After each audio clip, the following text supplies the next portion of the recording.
And when I was in medical school, I was very, very excited, not only about specific injections that were available to support women, but also about birth control in general. And I thought that if I ever have a baby, which I wasn't particularly interested in for most of my life, I would certainly have an elective C-section, because why would you ever needlessly expose yourself to discomfort? That's just masochism, and that is probably some form of mental illness. So as my journey would have it, I became pregnant in my fellowship year when I was specializing in treating pregnant and postpartum women with psychotropic medication. And because there is a light side to every dark process, I learned through my expertise. I was one of the first 300 reproductive psychiatrists in the world. This burgeoning field became a necessity because 1 in 4 women of reproductive age at the time, it's probably more now, were on antidepressant or psychotropic medications, considering or going into or having an unplanned pregnancy. So I actually was trained to read the literature with scrutiny. And because of that training, I was able to develop a comfort with the medical literature and how to read beyond just the abstract and the author's stated conclusions, how to learn what makes for sound scientific methodology, et cetera.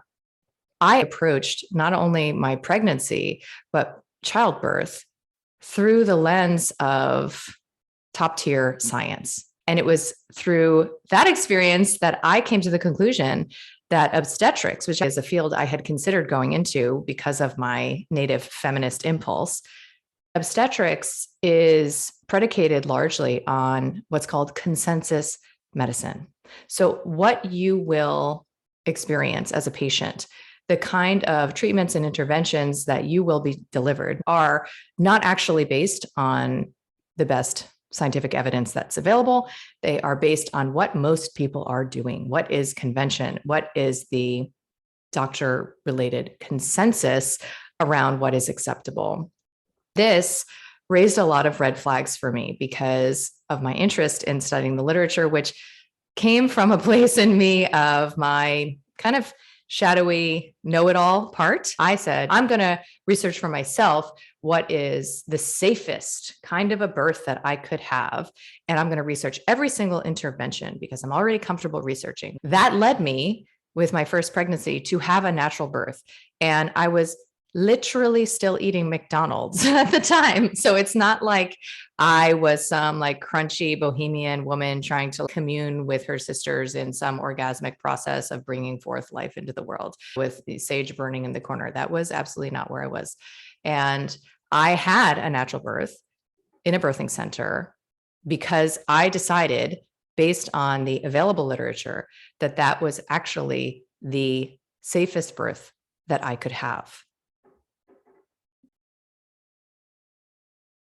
And as my story goes, when I was diagnosed with Hashimoto's thyroiditis postpartum and was launched into this next chapter of my exploration, experience, and personal discovery, I came to appreciate that all of the avoidance of interventions that I was engaged in the birthing center was really unnecessary if I just changed the setting. I had no interventions. I had a natural birth.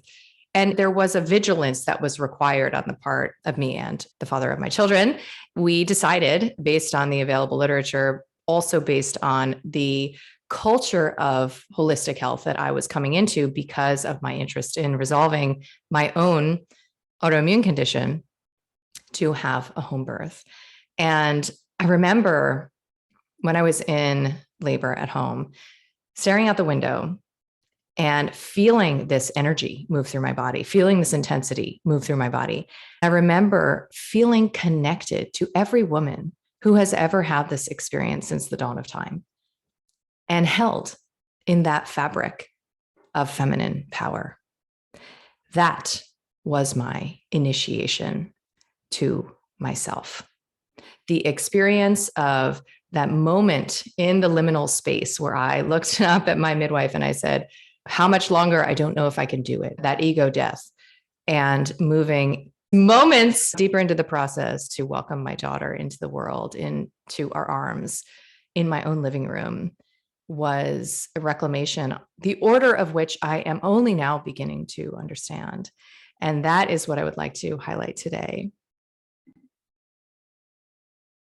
Not only why home birth is the natural extension of an investment in one's own health sovereignty, health freedom, and bodily appreciation, but also the implications for birth decisions on the man-woman relationship, and even on the erotic future that that couple may enjoy.